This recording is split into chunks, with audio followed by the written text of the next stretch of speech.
Hello viewers, আসসালামু আলাইকুম সবাইকে। কি অবস্থা সবার? আশা করি তোমরা সবাই ভালো আছো।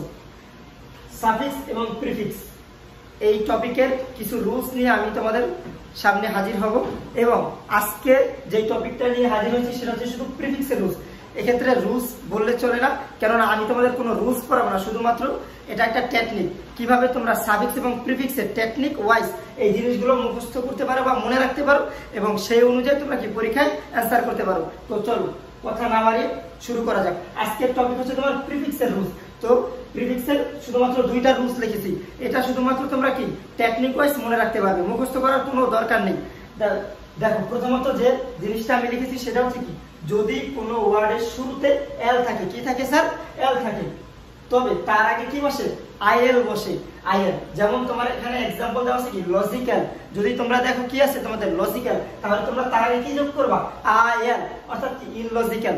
যদি কোনো ওয়ার্ডের শুরুতে তোমরা দেখো ভাবে আছে লিগ্যাল, কি আছে? একটা ব্র্যাকেটের ভিতর তোমাদের কি দেওয়া আছে? লিগ্যাল, তার আগে তোমরা কি যোগ করবা?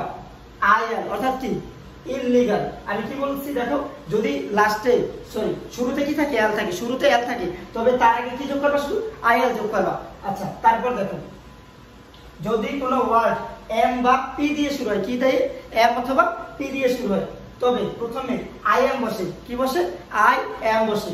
দেখো এখানে উদাহরণ কি আছে? পসিবল। আই এম যদি যোগ করি তাহলে কি আসে? ইম্পসিবল। এখানে কি আছে? মর্টাল। যদি আই এম যোগ করি তাহলে কি আসে? ইমমর্টাল। তো এখানে দেখো প্রথম ওয়ার্ড কি ছিল? পি। পি দিয়ে যদি শুরু হয় তাহলে আই এম যোগ হবে, যদি এম দিয়ে শুরু হয় তাহলে কি হবে?